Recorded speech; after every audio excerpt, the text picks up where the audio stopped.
Hello बच्चों, आज हम लोग प्रजातंत्र और अधिनायक तंत्र बहुत ही आसान भाषा में अपने नोट से बताने जा रहा हूं। तो आप लोग सही से देखिए एक दो बार और समझिए।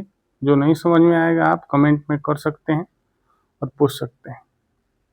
जैसा कि मैंने बताया है, ये एलटी ग्रेड, टीआरई 4, जीआईसी और अन्य एग्जामों के लिए है। ये 9, 10 और 11, 12 के बच्चों के लिए भी ये काफ़ी उपयोगी है। तो आइए देखते हैं कि प्रजातंत्र क्या होता है। जैसा कि आप ऊपर देख सकते हैं कि प्रजातंत्र यानी कि जनता का शासन होता है। ये जनता के द्वारा शासन किया जाता है इसमें।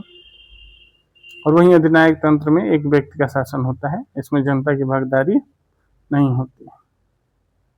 चलिए आगे नोट से देखते हैं। तो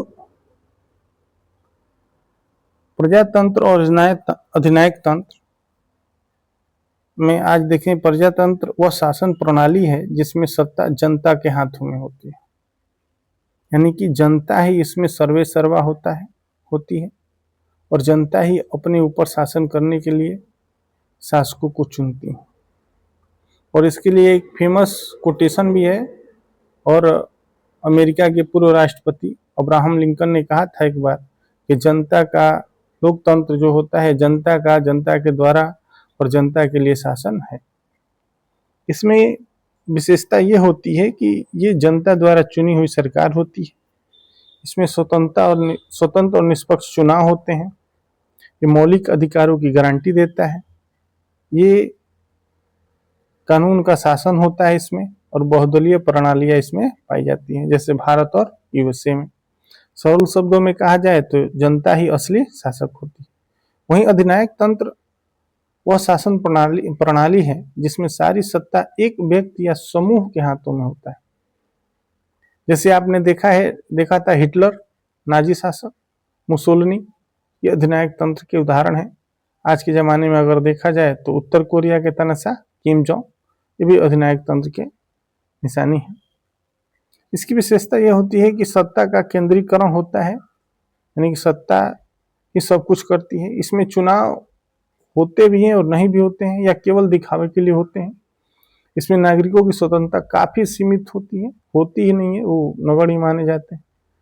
विरोध की अनुमति ही नहीं होती है अधिनायक तंत्र में, और इसमें शासक ही सर्वोच्च होता है।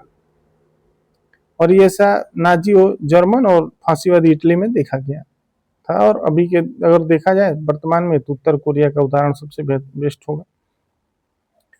कुछ हद तक चीन भी आएगा इसमें। सरल भाषा में कहें तो एक व्यक्ति या समूह ही सब कुछ तय करता है। प्रजातंत्र और अधिनायक तंत्र में अंतर देखा जाए तो सत्ता के आधार पर देखा जाए तो प्रजातंत्र में जनता के पास ही सत्ता होती है, जबकि अधिनायक तंत्र में एक व्यक्ति या समूह के पास होता है। चुनाव के लिए देखा जाए तो प्रजातंत्र में स्वतंत्र और निष्पक्ष चुनाव होते हैं, जबकि अधिनायक तंत्र में ऐसा नहीं होता है, केवल दिखावे के लिए होता है। स्वतंत्रता के देखा जाए तो स्वतंत्रता के आधार पर देखा जाए तो प्रजातंत्र में स्वतंत्रता काफी अधिक होती है, जबकि अधिनायक तंत्र में बहुत ही सीमित होता है या कम होता है। और प्रजातंत्र के आधार पर, वो प्रजातंत्र में देखा जाए उत्तरदायित्व के आधार पर, तो प्रजातंत्र के अंतर्गत जनता के प्रति उत्तरदायित्व होता है, जबकि अधिनायक तंत्र में नहीं होता है।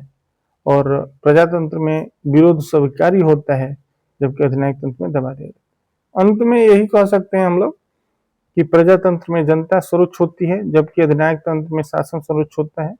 लोकतंत्र नागरिकों को अधिकार और स्वतंत्रता देता है, जबकि अधिनायक तंत्र उन्हें सीमित कर देता है। इसी के लिए धन्यवाद। अच्छा लगे वीडियो तो शेयर करिएगा और